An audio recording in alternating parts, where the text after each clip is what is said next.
સુરત શહેરમાં દારૂબંધી હોવા છતાં પણ વારંવાર બુટલેગરો દારૂનો વેપલો કરતા પકડાય છે। ત્યાં સુરતના પાંડેસરા પોલીસે પાંડેસરાના બમરોલી ગામ ખાતે રહેતા બુટલેગરના ઘરે દરોડા પાડતા ત્યાંથી લાખો રૂપિયાના વિદેશી દારૂનો જથ્થો મળી આવતા પોલીસે બે બુટલેગરોની ધરપકડ કરી સળિયા પાછળ ધકેલી દીધા છે।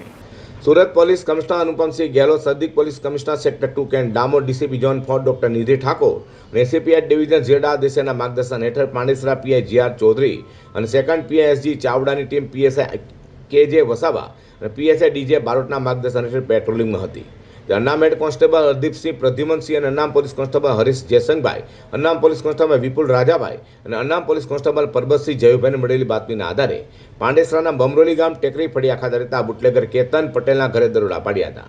ત્યાંથી દારૂનો જથ્થો મળી આવ્યો હતો। પોલીસે વિદેશી દારૂનો 3,48,000થી વધુનો જથ્થો, ક્રેટા કાર, મોબાઈલ ફોન સહિત 15,14,000થી વધુના મુદ્દામાલ સાથે બુટલેગર કેતન ઠાકોર પટેલ, વિષ્ણુ દેવેન્દ્ર મહેશ્વરી અને હર્ષ મહેશ ઝવેરને ઝડપી પાડી તમામ સામે કાયદેસરની કાર્યવાહી હાથ ધરી છે।